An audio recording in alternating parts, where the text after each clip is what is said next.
ہاں ماتم جب تک سمجھ نہیں آتی تب تک نہ کرو.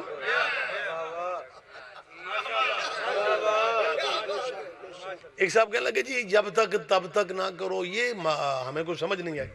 میں نے کہا جی ہمیں کچھ باتیں یاد ہیں، حافظہ کمزور نہیں ہے ہمارا. ہمارے پاکستان میں ایک چیف جسٹس ہوا کرتے تھے افتخار چودھری، ماشاءاللہ بڑے معروف. نہیں چیف جسٹس کے طور پہ اب نہیں ہے، ویسے تو اللہ انہیں زندگی دے، ویسے ہیں ایز اے چیف جسٹس وہ ہوتے تھے جن کو برطرف کیا اور پھر سارے پاکستان کے وکیلوں نے تحریک چلائی. آپ کو یاد ہونا چاہیے یہ افتخار چودھری صاحب بڑے نیک آدمی تھے، سب کو ایک ہی نظر سے دیکھتے تھے. ان کی نظر میں کوئی چھوٹا بڑا نہیں تھا، ایک نظر سے نہیں. پریشان تو نہیں ہو گیا افتخار جی؟ بسم اللہ گل صاحب. افتخار چودھری صاحب جو ہیں جب ان کی تحریک عروج پہ تھی تو ہمارے جو بڑے میاں صاحب ہیں نا، میاں نواز شریف، یہ اس زمانے میں عمران خان والی سیٹ پہ تھے. تب یہ وزیر اعظم نہیں تھے. ہاں جی، یہ عمران خان جیسے مطلب آج کل وہ حکومت کو پکڑتے ہر بات پہ یہ کیوں کیا یہ کیوں کیا، اور مسلم لیگیاں تے منتا منیاں نے کدوں پیچھے ہوئے تے اسی کچھ کریے، مطلب وہ موقع کوئی جانے نہیں دے رہے. تو اس طرح نواز شریف صاحب ایسے کرتے تھے. بالآخر انہوں نے وکیلوں کی تحریک سے فائدہ اٹھایا اور قیادت سنبھال لی. زرداری، آصف علی زرداری صدر تھے، پرویز مشرف صاحب سکرین سے ہٹ چکے تھے. نواز شریف نے کہا سنو زرداری، میں پبلک لے کے عوام لے کے احتجاج کرتے ہوئے اسلام آباد آ رہا ہوں، واپس ہم تب جائیں گے جب افتخار چودھری کو بحال کر دیا جائے گا. اور وہ ڈیٹ ٹائم کا تعین ہوا.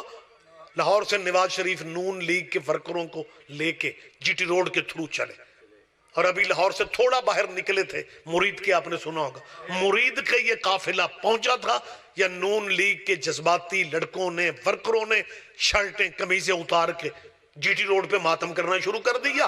آصف زرداری نے ماتم کی لاج رکھی، چیف کو بحال کر دیا. اگر آپ کا حافظہ ساتھ دے رہا ہے تو میری بات کو دھیان دیں. لہذا سرکار اس کا مطلب ہے آپ کو جب سمجھ آتی ہے کہ یہاں ماتم کرنا چاہیے وہاں آپ بھی کر لیتے ہیں. اور دنیا نے تو ضد کو دین سمجھا ہے خود. ہاں واقعی ایک بچہ مسئلہ پہ پوچھے مولوی جی میرا پروگرام بن گیا ہے میں نماز شروع کروں. کہ میں نے کہا تو کرو. کہنے لگا نہیں مسئلہ دسو، آنکھیں بند کر کے پڑھوں یا کھول کے پڑھوں؟ کہنے لگے تیرے پنڈ جی شیعہ دا گھر کوئی ہے؟ اس نے کہا جی ایک دو گھر ہے میں ماڑیاں مسکینہ. مولوی صاحب نے کہا انہوں نے پڑھ دیں نماز ویکھی، اگر وہ آنکھیں بند کر کے پڑھتے ہیں تو انہیں کھول کے پڑھنی ہے.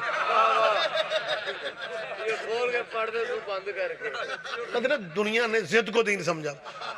تقلید بھی ہماری کرتے ہیں، واقعی ہمارے بھائی ہیں، تلخی والی بات نہیں ہے. تنقید بھی ہم پہ، تقلید بھی ہماری. مجھے انتظار ہے اس وقت کا جب صحابہ کرام کے مقتول صحابیوں کے تعزیے برآمد کیے جائیں گے. یہ مالک آپ کو ہمیں زندگی دے، ہم نے اپنی آنکھوں سے دیکھنا ہے. یہ اگر تجھے گھوڑا سلجھنا سمجھ میں نہیں آتا، دمبے بکرے چھترے سارا سال تیری گلیوں میں ہوتے ہیں تو تب تو مہندیاں نہیں لگاتا. ادھر سے حج کا چاند چڑھتا ہے، دمبوں بکروں سے پیار شروع ہو جاتا ہے، اور دمبے بکرے جس گلی میں جائیں تو روٹ بھی نہیں مانگتا. خود جانوروں کی تعظیم کرو تو خیر ہے. کہتا جی وہ تو اسماعیل ابراہیم کے بیٹے کے کام آیا تھا، جو دمبا ابراہیم کے بیٹے کے کام آ جائے اس کی یاد منا لیتے ہو، اور جو گھوڑا محمد کے بیٹے کے کام آ جائے اس کی یاد کیسے نہیں منائی جا سکتی؟